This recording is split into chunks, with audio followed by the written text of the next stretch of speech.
When I was 4 years old, I was in nursery school, and I went to this nursery school that had this big backyard with lots of toys to play on. But there was one toy that everybody wanted in particular. It was this tricycle, and it allowed you to go really, really fast. And there was one little boy who had control over this tricycle. And in order to get a turn, you had to ask him. So one day, I actually got up the courage and I asked him for a turn on this tricycle. And he said to me, not yes or no or anything like that. He just said, "You're fat." And I cried because I knew even then that being called fat and being fat was one of the worst things that you could possibly be. So I went home that day and I talked to my mom and I told her what had happened. And she said to me, well, maybe we can go on a diet. And then maybe kids won't make fun of you for being fat. And she said this out of love and being a loving, caring mom and being someone who had lived through the same kind of thing, who had been called fat her whole life and had used weight loss techniques to try to mitigate that. And it sounded like a great idea to me. I would go on this diet. It seemed like a really grown-up thing to do. My mom was always on a diet. Her friends were always on a diet. And maybe I'd get out of the social stigma of being fat. And I would love to tell you that I went on this diet, I lost all the weight, and never had to diet again. But my dieting story is a lot like nearly everybody's dieting story. It starts with one diet, you lose some weight, you gain it back, and you go on another one, and another one, and another one. And over the next 24 years, I was always on a diet. I did diets that were prescribed by pediatricians, nutritionists. I was on shakes, I was on diet pills, I was on diet pills that gave me the shakes. I was on every diet that you could possibly name. And in a lot of ways, I was achieving at the same time. I had always had this dream to go to NYU on a full scholarship, and I got it. And I graduated summa cum laude, Phi Beta Kappa, all that good stuff. I went to law school, a top 5 law school. I started practicing law for a number of years at prestigious New York City law firms. I had friends, I had boyfriends. I was achieving in a lot of ways, but on the inside, I felt like a failure because I was consumed with how much I ate, how much I didn't eat, how much I exercised, how much I didn't exercise, what I weighed yesterday, what I'm going to weigh tomorrow. And I had what I would now call scale-dependent self-esteem. And here's a little bit of what scale-dependent self-esteem looks like. So just imagine I have a scale right here. You step on the scale, you look down, and the number is going down, right? And suddenly you feel like you're on top of the world. And you walk to work and you're feeling good.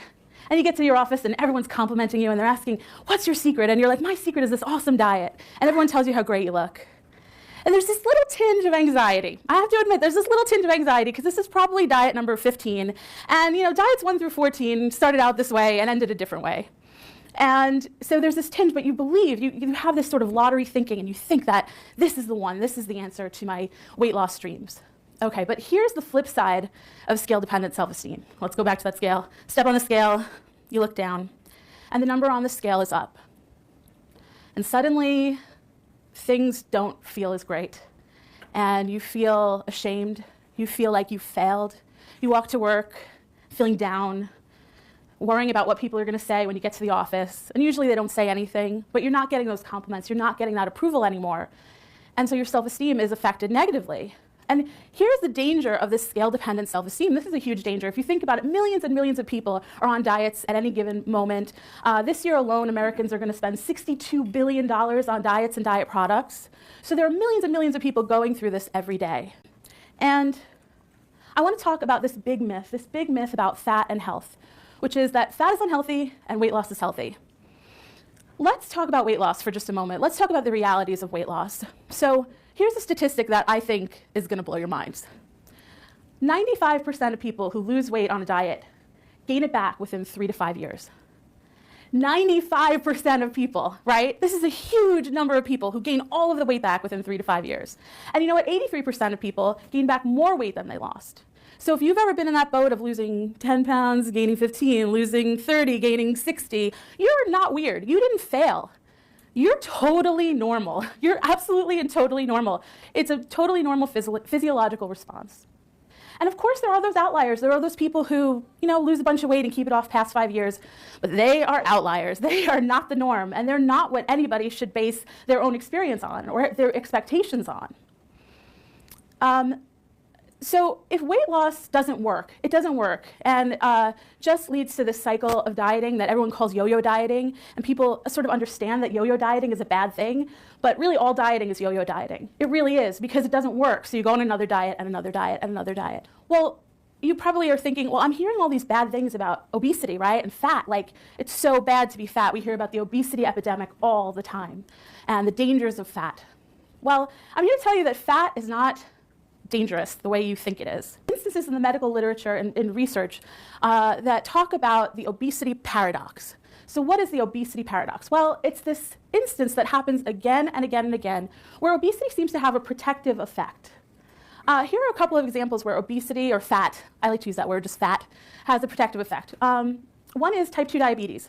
So people with type 2 diabetes who are fatter actually have a longer life expectancy than thinner people with type 2 diabetes, right?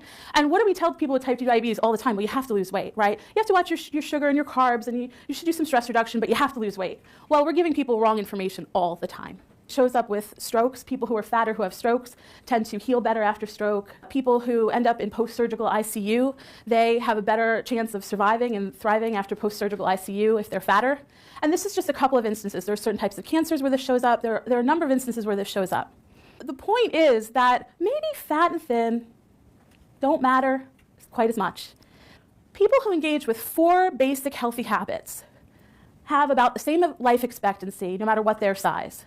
So you take a 5'5", 40-year-old, 135-pound woman, and you take a 5'5", 40-year-old, 300-pound woman, and they have the same mortality risk as long as they engage with these 4 basic healthy behaviors, which are very simple. These are not complicated things. These are the kind of things that people say to do all the time, and I'll tell you what they are. 1 is not smoking. 2 is moderate drinking or not drinking at all. 3 is eating 5 servings of fruits and vegetables a day. And 4 is getting moderate exercise, like 30 minutes of walking a couple of times a week. And if you do those 4 basic healthy behaviors, weight really doesn't matter. Well, there's this new paradigm, pretty new, called health at every size. And in my work as a wellness coach, I use a health at every size model. And here are the 3 principles of health at every size. They're really basic. So 1 is eating in a way, basically intuitive eating in a way that's aligned with your hunger and fullness signals, and eating with pleasure, eating a variety of food. That's 1. 2 is finding body movement that is appropriate for your body and also pleasurable, stuff you like to do, that you like moving and enjoying. And 3rd, and perhaps my favorite, is accepting your body, understanding that there is a beautiful diversity of bodies in the world, and your body fits right in there, and it's perfect and fine. Engaging with these 3 principles has been shown to have better health outcomes than a diet. People overall, they have more consistent self-esteem, they feel better, they continue to work out and exercise because they're actually having fun. So this is a great paradigm, and it's really, really been catching on. And it creates immense peace, and it creates a beautiful feeling. So I just want you to have that intention today of loving your body, embracing body love.